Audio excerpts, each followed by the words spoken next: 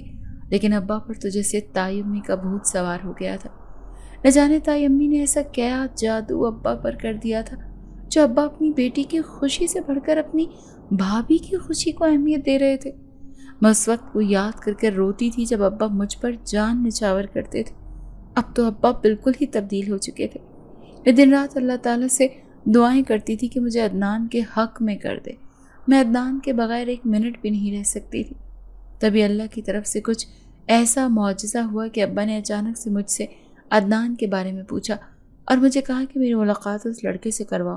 اگر وہ مجھے پسند آیا تو میں تمہارا نکاح اس سے کرا دوں گا، اگر وہ مجھے پسند نہ آیا تو تم اپنی تائی کی امی کے بیٹے سے ہی نکاح کرو گی۔ مجھے پھر کسی قسم کی کوئی چالاکی نہیں چاہیے۔ میں نے ابا کی بات مانتے ہوئے عدنان سے ساری بات کی اور عدنان سے کہا کہ اگر ابا سے ایک دفعہ آ کر مل لو۔ عدنان فوراً پہلے ابا سے ملنے کے لیے راضی ہو گئے۔ ابا نے عدنان کو دیکھا تو دیکھتے ہی رہ گئے۔ عدنان بہت امیر طبقے سے تعلق رکھتے تھے۔ عدنان کا بزنس بہت وسیع تھا۔ اماں نے یہ سب دیکھتے ہوئے ابا سے کہا کہ آپ اپنی بیٹی کو اپنے بھائی کے گھر بھیج کر کیوں ذلیل و رسوا کرنا چاہتے ہیں؟ لڑکا بھی اس قدر خوبصورت ہے اور امیر بھی ہے۔ ساری زندگی زرشا عیش و عشرت کی زندگی گزارے گی۔ آپ زرشا کی شادی عدنان سے کرا دیں، اسی میں ہی ہم سب کی بہتری ہے۔ اماں کے بہت سمجھانے پر آخر کار ابا نے میری ضد کے آگے ہتھیار ڈال ہی دیے۔ ابا نے میرا نکاح بنا کسی کو بتایا عدنان سے کر دیا۔ نکاح کے کچھ دن کے بعد میری رخصتی تھی، تب ابا نے گاؤں سے کچھ لوگوں کو بلا کر میری رخصتی عدنان کے ساتھ کر دی۔ یہ بات جب تائی امی کو پتہ چلی تو تائی امی نے گھر میں بہت ہنگامہ کرنا شروع کر دیا۔ آئے دن تائی امی ابا کو بھڑکا کر اماں کے خلاف کر دیتی تھی۔ اماں بیچاری ابا کی ڈانٹ سنتی اور خاموشی سے مار کھا لیتی تھی۔ میں عدنان کے ساتھ شادی کر کے اس کے گھر کی زینت بن چکی تھی۔ آج میں نے پہلی دفعہ عدنان کا گھر دیکھا۔ عدنان کا گھر بہت ہی خوبصورت اور بہت بڑا تھا۔ عدنان اس گھر میں اکیلے نہیں رہتے تھے کیونکہ عدنان کے ماں باپ بچپن میں ہی وفات پا گئے تھے۔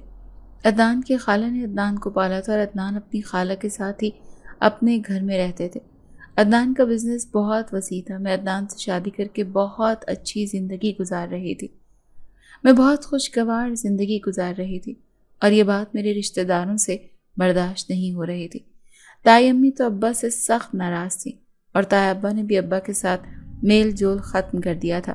سب نے ابا کو بہت ذلیل و رسوا کیا لیکن ابا نے کسی کے آگے اپنی زبان تک نہ کھولی، مگر سب سے ذلیل و رسوا ہوتے رہے، لیکن کسی کو بھی اتنا نہ کہہ سکے کہ میری بیٹی کی خوشی میں ہی میری خوشی تھی۔